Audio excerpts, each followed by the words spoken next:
السلام علیکم، امید ہے آپ سب خیریت سے ہوں گے۔ تو آئیے آج کی آیت شروع کرتے ہیں۔ بسم اللہ الرحمن الرحیم۔ وَإِذِ ابْتَلَىٰ إِبْرَاهِيمَ رَبُّهُ بِكَلِمَاتٍ فَأَتَمَّهُنَّ قَالَ إِنِّي جَاعِلُكَ لِلنَّاسِ إِمَامًا قال ومن ذريتي قال لا ينال عهد الظالمین۔ شروع اللہ کے نام سے جو بڑا مہربان نہایت رحم کرنے والا ہے۔ اور ذرا یاد کرو جب ابراہیم علیہ السلام کو آزمایا اس کے رب نے بہت سی باتوں میں، تو اس نے ان سب کو پورا کر دکھایا۔ تب فرمایا، اے ابراہیم علیہ السلام، اب میں تمہیں نوح انسانی کا امام بنانے والا ہوں۔ انہوں نے کہا، اور میری اولاد میں سے بھی فرمایا، میرا یہ عہد ظالموں سے متعلق نہیں ہوگا۔ سورہ بقرہ کے ابتدائی 18 رکوعوں میں روح سخن مجموعی طور پر سابقہ امت مسلمہ یعنی بنی اسرائیل کی جانب ہے۔ ابتدائی 4 رکوع اگرچہ عمومی نوعیت کے حامل ہیں، لیکن ان میں بھی یہود کی طرف روح سخن کے اشارے موجود ہیں۔ چوتھے رکوع کے آغاز سے 15ویں رکوع کے ابتدائی 2 آیات تک ان 10 رکوعوں میں ساری گفتگو صراحت کے ساتھ بنی اسرائیل ہی سے ہے، اللہ یہ کہ ایک جگہ اہل ایمان سے خطاب کیا گیا اور کچھ مشرکین مکہ کا بھی تعریض کے اسلوب میں تذکرہ ہو گیا۔ اس کے بعد اب ابراہیم علیہ السلام کا ذکر شروع ہو رہا ہے۔ حضرت ابراہیم علیہ السلام کی نسل سے بنی اسماعیل اور بنی اسرائیل 2 شاخیں ہیں۔ حضرت ابراہیم علیہ السلام کی زوجہ محترمہ حضرت ہاجرہ سے اسماعیل علیہ السلام پیدا ہوئے جو بڑے تھے، جبکہ دوسری بیوی حضرت سارہ اسحاق علیہ السلام پیدا ہوئے۔ سارہ سے اسحاق علیہ السلام پیدا ہوئے۔ ان کے بیٹے یعقوب علیہ السلام تھے، جن کا لقب اسرائیل تھا۔ ان کے 12 بیٹوں سے بنی اسرائیل کے 12 قبیلے وجود میں آئے۔ حضرت اسماعیل علیہ السلام کو حضرت ابراہیم علیہ السلام نے خانہ کعبہ کے پاس وادی غیر ذی زرع میں آباد کیا تھا، جس سے ایک نسل بنی اسماعیل چلی۔ حضرت ابراہیم علیہ السلام کے بعد نبوت حضرت اسماعیل علیہ السلام کو تو ملی، لیکن اس کے بعد تقریباً 3000 سال کا فصل ہے کہ اس شاخ میں کوئی نبوت نہیں آئی۔ نبوت کا سلسلہ دوسری شاخ میں چلا۔ حضرت اسحاق کے بیٹے حضرت یعقوب اور ان کے بیٹے حضرت یوسف علیہ السلام سب نبی تھے۔ پھر حضرت موسیٰ علیہ السلام اور حضرت ہارون علیہ السلام سے شروع ہو کر حضرت عیسیٰ اور حضرت یحییٰ علیہ السلام تک 1400 برس مسلسل ایسے ہی کہ بنی اسرائیل میں نبوت کا تار ٹوٹا ہی نہیں۔ حضرت ابراہیم علیہ السلام کی نسل سے ایک تیسری شاخ بنی کتورہ بھی تھی۔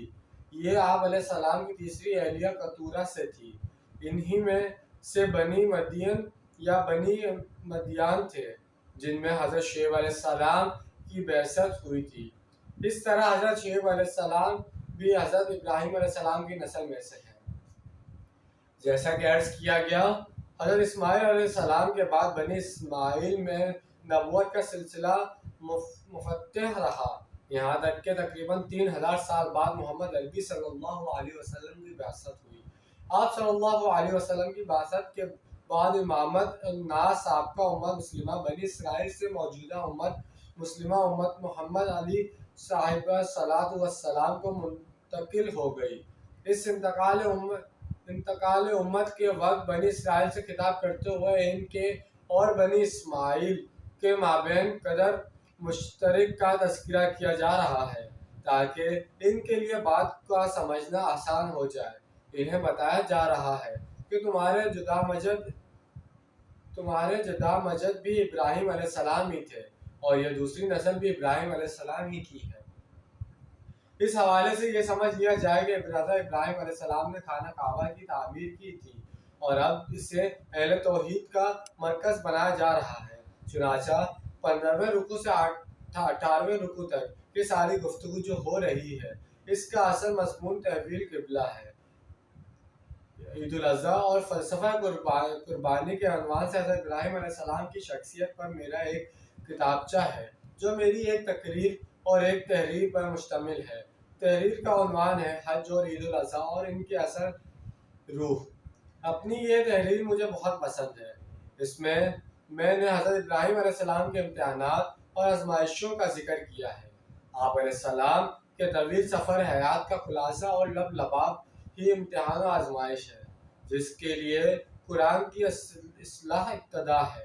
اس آیت مبارکہ میں ان کی پوری داستان ابتدا کو چند الفاظ میں سمو دیا گیا ہے، اور فاطمین کا الفاظ ان تمام امتحانات کا نتیجہ ظاہر کر رہا ہے کہ وہ ان سب میں پورا اترے، ان سب میں پاس ہو گئے، ہر امتحان میں نمایاں حیثیت سے کامیابی حاصل کی۔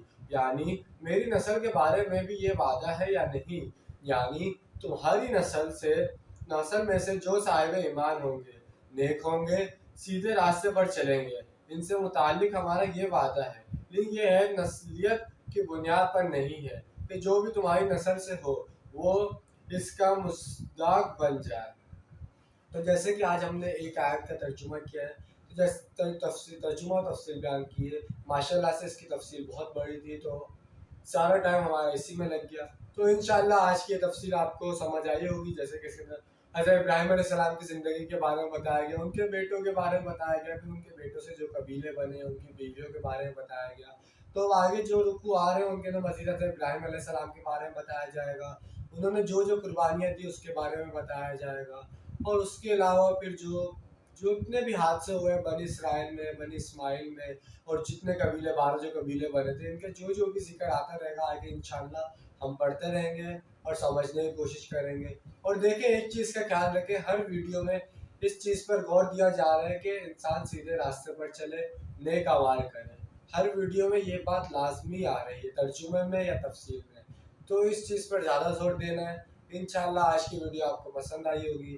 ملتے ہیں اگلی ویڈیو میں، جب تک کے لیے اپنا ڈھیر سارا خیال رکھیے گا۔ اللہ حافظ، فی امان اللہ۔